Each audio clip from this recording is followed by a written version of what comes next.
Well, I'm so excited to be here and thank you all for coming. I'm still perpetually surprised that people want to come along, but that's amazing. I think it's a really exciting project.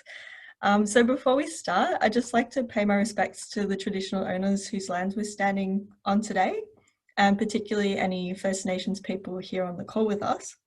I'm currently on the lands of the Wurundjeri Woiwurrung people, and I'd like to pay my respects to their elders past, present and emerging. I think it's also particularly important to acknowledge that although there are many exciting aspects to this mapping project, it also has some limitations. And one of these is that we're using Google Maps as our mapping platform, which tends to recognise the built forms and roots of the colonial city while erasing First Nations heritage, knowledge and stories. So it's worth being mindful of this, and we do welcome suggestions as to how we can better acknowledge and celebrate the Indigenous heritage of the lands that we move and play on throughout this project. So I'll just share my screen so you can see my presentation. Can everyone see that? Is that all? That okay, Cal? Can you see that one? Yeah, cool. So,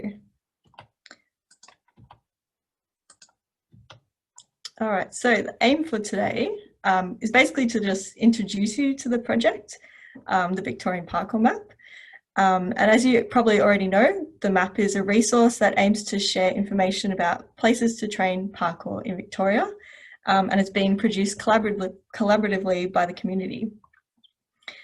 So in the talk, I'm going to start by distinguishing between mapping and maps. So that is kind of, to put it simply, a difference between process and product. And this distinction will help us gain insight into the various aspects of this mapping project and why it's important. After that, I'm going to give you a tour of the beta map and a rundown of how the map's developed over time. After that, I'm going to do some reflecting on why the project's significant and some of the challenges that we've faced. And then we'll finish up with a bit of time for discussion and questions. So I'll be speaking on behalf of a small working group that's been leading and contributing to this project. And much of the content I'm about to share was developed through a reflection process of two of our members, Kel and Di. So keep in mind that although I'm going to be speaking, I'm telling a collective story. So the interrelationship between mapping and maps. So the difference between the two, I would call mapping a practice, and a map would be a product of this practice. And so I want to discuss how these two things interrelate. So sometimes it can be easy to focus too much on the product, the map, because it's a tangible thing that's in front of you. And because the practice of mapping is less tangible, it can sometimes be overlooked, even though it's just as significant as the artifact of the map. So I want to highlight this distinction and interrelation between mapping and maps so that we can consider the important insights that have come from both of these aspects through the Victorian Parkour Mapping Project. So in short, mapping is the process of producing knowledge about the relationships between things in space. According to anthropologist Tim Ingold, this knowledge is produced from retelling or rehearsing our own experience of movement through place. So he calls mapping the retelling of journeys made, or possibly the rehearsal of journeys to be made. It's the reenactment in narrative gesture of the experience of moving from place to place. A map instead is a knowledge artifact. And what I mean by artifact is a thing or an object. And it's created as a byproduct of the mapping process. And it usually takes the form of some kind of depiction in 2 dimensions. And so to illustrate this distinction between maps and mapping, imagine you're lost in a foreign city and you ask someone the way back to the place you're staying. They might gesture in the right direction, they might recount the route based on their own experience as a local. And if they have a notepad, they might scribble a diagram while they're explaining the route to you. And so it's their story of the route, that's the mapping process, while the diagram that they produce through telling the story is the map. But importantly, this diagram doesn't actually become a map until it starts to be used as a map. So that's why I've included this quote here from Kitchen and Dodge, who write that a map is a set of lines, points, and colours that take form as and is understood as a map through mapping practices. And without these practices, a spatial representation is simply coloured ink on a page. So trying to find your way in a foreign city, going back to my example, you might look back and forth between the diagram this person's given you and the landmarks around you to solve the problem of where you are in relation to where you want to go. And in this way, you're producing knowledge about the relations between things in space, which is what mapping is. So I want to highlight that the practice of mapping can occur without a map, but a map only ever exists as part of the practice of mapping. So I've gone on all this theoretical explanation, but to bring this back to our parkour mapping project, this is basically what we've been doing. We've been producing knowledge about the relationship between things in space, based on our own experience of a specific movement practice in that space, being parkour. So from our experience of interacting with obstacles and places, we're now sharing that with others who might use those spaces in a similar way. So the map I'm about to show you is the byproduct of this process of knowledge production. So now I'm going to give you a brief tour of the map itself as it currently looks, which is the byproduct of our mapping process. And keep in mind, we're still finalising the details of how the platform will look in the end, but we have most of the elements there. So can you see the map on the screen? Cool. Okay, so this is the preview of the map. So as you can see, we've got contributions in Melbourne, mostly in Melbourne, but then we've also got some in Geelong and in Bendigo. And these purple lines show the boundaries of the land of the traditional owners. And then on the side here, we've got 3 different types of spots. We've got green, which is all spots, so that lists all the spots on the map. We've got another filter for night spots. So these are spots that are well lit at night. And then wet weather spots, which are spots that are undercover. And so you can turn the filters on and off. So if you want to just see all the spots, or you just want to see the night spots, or just the wet weather spots, you can filter in that way. And then we've also got the original Melbourne Parkour Map. So this is the one that existed before. That was a bit out of date, and it had quite minimalistic information. So maybe if you click on one of these, it's very brief, the zoo spot. So what we've tried to do is put a lot more detailed information to make it more useful to people, and of course make it up to date. So we've got nearly 250 contributions, and about 15 different people have contributed to the project in some way, mostly spots in their local areas, but also anywhere they've trained significantly before, so we could include a good level of detail. So now I just want to show you, zoom in to show you the kind of information we've included on the spot. So I'm going to search for a spot. Abbotsford Primary School, contributed by Kel.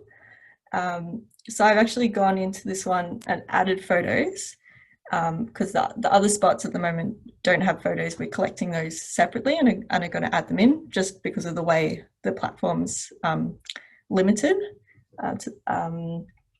So you see we've got some photos at the top, so it'll give you an idea of what the space would look like, what's interesting there. So you can flick through the photos. Then we've got the name of the spot that the person's decided, description, pros, so these are the kinds of things that you might like to train, or suggestions for what you might like to do here. Cons, which is the downsides or limitations of the spot. Then we've got safety, which is mostly to do with personal safety, but it could also do with the safety of the physical surroundings. But this category is particularly considering the perspective of women and people of colour. Then we've got amenities, so what's around the space, like drink fountains, cafes, toilets.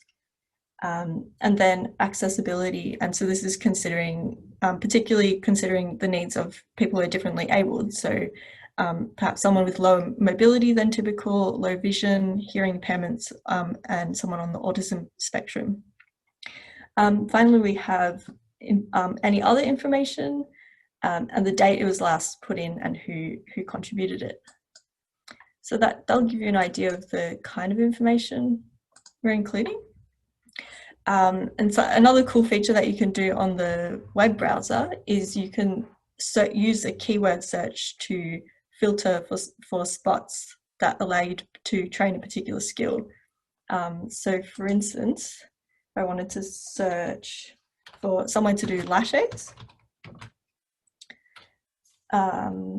this will bring up all the spots that have the word lache in the description.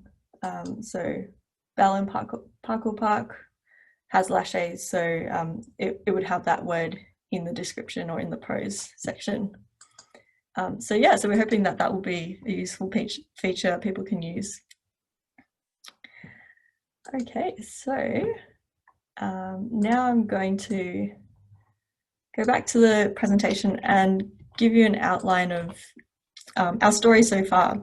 So I'm going to take you back to how this all started in mid-July this year and the story of how it's developed so far. So the idea for the mapping project came about at the height of lockdown in Victoria. It was a time when everyone was stuck at home, unable to travel outside their local areas. So we thought it was a great opportunity to not only meet the need of sharing more up-to-date information, but also encouraging people to explore their local areas and highlight places for the community to look forward to exploring after lockdown.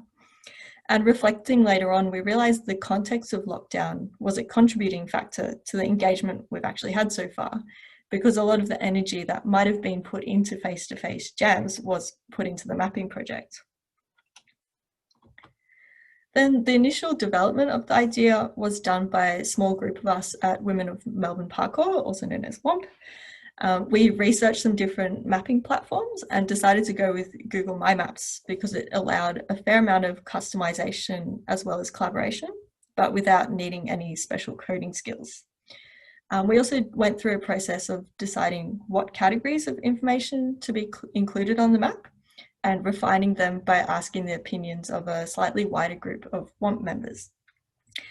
We decided right from the start that we wanted the map to be inclusive and relevant to a diverse range of community members as possible. And so we decided to make information on accessibility and safety as their own categories. And I'll explain a little bit later why structuring these categories in like this was particularly significant. Then once we'd started up a framework and a process for collecting the data for the map, we set up Zoom WamJam events, which is like a jam except for mapping. So for several weeks, we had at least 4 or 5 people dropping into Zoom once a week to contribute spots all at the same time. So you could see what other people were adding and discuss aspects of the spots and ask questions. So that was a really nice way for us to stay connected as a community, even though we couldn't train together. And up until this point, the contributors were mainly WAMP members and a few non-WAMP members from Melbourne only. But in around mid-August, one of the Melbourne Parkour admins made a post saying, seeing we're all stuck at home, why don't we update the Melbourne Parkour Map? Which was pretty much exactly what we'd been thinking. So one of our members who moves between the Melbourne Parkour and WAMP groups introduced the idea of joining forces with the so-called mainstream Melbourne community for the mapping project. There was a bit of apprehension in our group about doing this in case for whatever reason the fundamental focus on safety and accessibility and inclusion wasn't respected. But in the end, we decided to engage not only with the mainstream Melbourne Parkour, but also to reach out through our networks to the Geelong and Bendigo communities to decenter the focus on Melbourne. And despite our concerns, the other community leaders were on board with our focus and were happy to slot in to how we'd already set up the whole process. And this led to some of the Bendigo people coming to the WamJams, which was a great way to start to bring together generally fairly separate and geographically distant communities to share knowledge. At this point, we also set up a Google Forms survey so that more people could contribute in their own time without having to come to a WamJam. So that brings us to where we are now. We've got almost 250 spots, which is pretty amazing for the level of detail that's in each of these contributions. Participation in the WamJams has died off a bit, and we think that's probably because most of the main spots, both in the CBD and people's local areas, have already been added. And it's also probably to do with a bit of Zoom fatigue as well. And so from a quick poll we did recently, it seems that people are more keen to do WamJams in person now, so like exploring spots together to add to the map, as well as adding spots in their own time. We're also in the process of testing the map with different types of users to get feedback on how different types of people might make use of it. And this is hopefully going to help us improve the platform as much as we can within the limitations of Google My Maps. So now you've got an idea of how we got to where we are today, I want to explain 3 broad reasons why we think this project is significant. So these are, firstly, that we're mapping for an inclusive community that we want to see. Secondly, that we're encouraging people to explore new places to train. And thirdly, that it's brought the community together during the pandemic. So I'm going to take you through them one by one. So the first reason why we think this project is significant is that we're integrating the principle of inclusivity throughout the project as much as possible. Often the perspectives of women, non-binary people, people of colour, and people who are differently abled are only considered as an afterthought. But in this project, we've aimed to centre these perspectives. The degree to which we're able to do this is up for debate, as we'll discuss in the challenges section, but this has been our focus throughout. While information on personal safety and accessibility might not be relevant to everyone, or even to the majority of parkour practitioners we have in the community currently, we're designing aspirationally for the community that we want to see. This is why we decided to structure information about safety and accessibility into every spot. Because if you have this information, it's not at the detriment to those who feel that they don't need it, but rather it just means that everyone's needs and experience has been considered. The thing is that it's not realistic to say to everybody, just train everywhere, it's fine. Mobility scholar Mimi Scheller points out that the potential and capacity for movement depends on network capital, which is something that privileged groups have more of. Network capital is made up of things like financial resources, your social and cultural status, the ability to access information through technology like the map, and having the physical capacity for movement through things like shoes, clothes, nutrition, and an environment that fits your body. However, she writes that there's an uneven distribution of this potential for movement. Many people, she writes, may face impairment due to the design features as mundane as stairways, lack of public toilets, or inaccessible transport systems. They may face friction every time they move, catcalls aimed at women, racial aggression aimed at minorities, or rules that exclude homeless people or street vendors from sidewalks. They may be forced to live far from city centres in peripheral neighbourhoods, lacking good transport connections, etc. So in our mapping project, we're including information that acknowledges these frictions that many people experience when they move through places. So by recognising, for instance, that some people don't feel safe in the dark by themselves, or that some people can't see well in poorly lit areas, we're including information that validates their experience and provides them a resource to decide where they might prefer to train, especially if they're going to the trouble of travelling a long distance to explore a new place.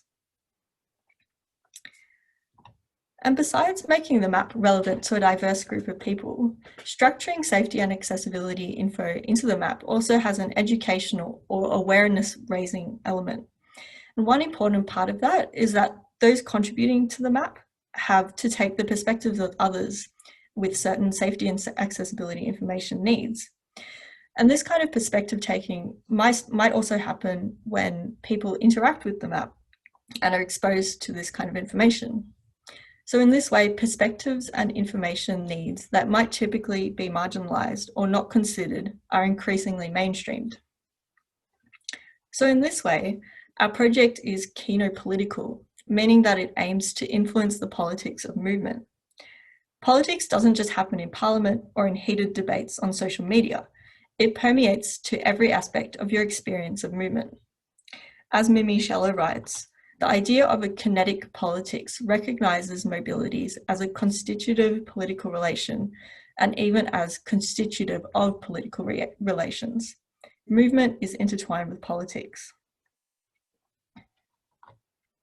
The second reason the project is significant is that it's encouraging community members to explore new places to train, both in our local areas and hopefully soon other people's local areas that are off our usual routes. So to that first point on exploring local areas, due to lockdown, we haven't been able to travel between regional areas and Metro Melbourne, and the Melbourne community has been limited to a 5-kilometre radius of home, which today has changed. Yay, celebrate. But this means that many of the places that we've added so far are close to home and further away from the city centre where most of our central group training spots are. And so for some of us, this has meant exploring our local areas more thoroughly than we had before. But now that these restrictions have eased, the map will hopefully encourage exploring the local spots of others. To elaborate on this from a Melburnian perspective, as a community, we often gather and train in the CBD because our transport system makes it easy to travel in and out from the centre. Training outside the CBD as a group and exploring new places is often a major undertaking. We're hoping that the map will draw people to train and jam in new areas they might not have considered, because it cuts out some of the time needed to figure out whether it's worth your while to travel to a new area. So in this way, this map could be seen to challenge the spatial hierarchy that facilitates easy access to Melbourne CBD through public transport. We're reducing some of the information barriers, if not the actual infrastructural barriers, that might discourage people from experiencing perfectly interesting places. And although we might not be travelling internationally anytime soon, or even interstate, there's so much to explore in our own backyards. And similarly, now that Bendigo, Melbourne and Geelong are all on the map for each other, so to speak, we're keen to organise day trips to visit, jam together and explore our respective cities, so strengthening the connection between geographically distant communities, which are still relatively close by Australian standards. But why does it matter if you're exploring new places as opposed to training in the ones that you know and like? Stephen Seville writes that parkour practitioners are encouraged towards a vast variety of spatial possibilities and to always stretch beyond what we know and are comfortable with. Although we might drill repetitions to perform a certain skill, he writes that to attain complete maturity of skill is to forget the wonder that drives creativity. We're called to let go of regularly repeated relations or representations of space and to attend to the spark of newness that marks life as enchanted and lived. Although you can definitely achieve this spark of newness in a familiar place through intention and creativity, it's also easy to fall into habitual routes and movements.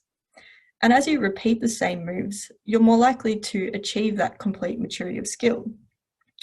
In an unfamiliar place, you're immediately placed outside your comfort zone, requiring you to apply your past experience and skill in a new context, and therefore to be creative and brave. So in sum, sharing knowledge of local spots through mapping has the potential to encourage people to explore new places, get outside their comfort zone, and apply their skill in new ways. And the third reason I think this project is significant is that the mapping process has been a way for the community to come together during COVID. In the context of the pandemic, we saw the project as an opportunity to work on a useful parkour resource together online, but it also turned into a way to cope with the difficulty of the situation. For one, through the WamJams and our working group meetings, we connected with current friends, reconnected with old friends, and met new people we'd never trained with before. It was a way to keep contact with people who love doing what we also love doing. But besides this more obvious element of social connection, the project was a way of dissociating from the present in a sense. And what I mean by this is that while we were entering info and describing places, we were both remembering the places we'd trained together and projecting forward to better times when we'd train together again, both in new and unfamiliar places. It was a way of taking us out of the present and transporting us to better times.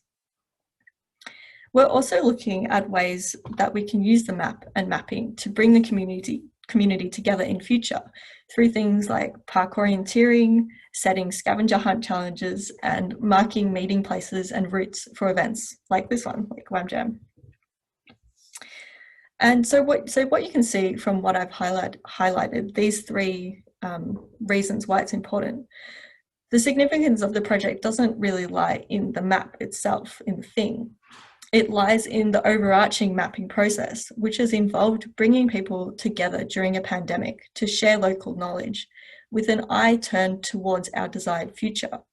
A future where we can explore new places to move in together, and a future that welcomes and includes a diverse range of people in our community. The map, the thing, acts as a touchstone, a communication medium through which this mapping process occurs, which is focused on the future and informed by the past. So, despite the project's strengths and achievements, it has had its challenges and limitations. So I'm going to outline a few now, and we definitely welcome any suggestions about how we can tackle these issues. So a few of these are related to our aim to map for inclusive communities. Although we're mapping for the community that we want to see, because there's currently not as much diversity as we might hope, we haven't been able to involve as many people with lived experience as we'd like. Though we have many female contributors and some people of colour, for accessibility needs, we're having to rely on general desk-based research, which has been synthesised into a summary document for contributors to read. But this has had a few issues that might affect the relevance of the accessibility information for those who might need it. So some of these issues might be that not everyone who contributes will read the document, and even if they do read it and try to enter information, not everyone will systematically address every potential need because it's quite an involved task. So instead, they're likely to be selective about what they think is most relevant, which may not be relevant to those who might need it most. And finally, the general information on accessible public spaces that we've put together through this desk research might be less relevant to the specific needs of a differently abled parkour practitioner. Besides this, it's important to manage expectations about how much a digital map can do to actually create an inclusive community. While it might be an improvement on what's come before us, we're still assuming, for instance, that people using it have access to digital technologies and that they have the time, resources, and transport access to explore places. But we'd still rather be striving for inclusivity and accessibility, using the capabilities, experience, and imagination we do have, rather than putting it in the too hard basket. But once again, we have definitely open to suggestions of how we can improve this aspect. And another challenge we're facing is the sustainability of the project. Google My Maps is quite a clunky platform, and we're having to work around its limitations rather than always being able to make it do what we want it to do. This means that the process of updating and maintaining the map is fairly manual and energy intensive. Although we're predicting that the effort needed will taper off as the map becomes more established, it will still require one or two people to act as admins into the future. So far, the project has been led by a small, highly informal group of people, and we've had varying levels of engagement and involvement from other community leaders. So a challenge will be how to spread the load and the knowledge of how to maintain what we've set up, as well as to encourage contributors to keep adding and updating spots as the landscape changes. So next steps, we're still in the process of deciding where to from here. but we have some exciting ideas. We're looking into creating a website that can be a home for the map with plenty of space for contextual information about the project. And as I mentioned, we've got some ideas for how we can use the map for events and games, and also open to discussions about what we could use it for. And we're also looking at creating an archived places layer for when spots die or change significantly, as a way of documenting the changing built landscape, but also commemorating parkour heritage. So in that sense, it's also kind of a contemporary archaeology project, or that's what it could turn into in future. So that's all I have today. So thanks so much for listening. I'm going to open up for some questions, suggestions, and critiques. And even if you want to just discuss your own experience of using mapping for parkour. And I'll also put into the chat a couple of links. So the first one is the link to the actual map, so you can explore for yourself. And then the second link is the form to contribute if you're in Victoria and you'd like to contribute a spot.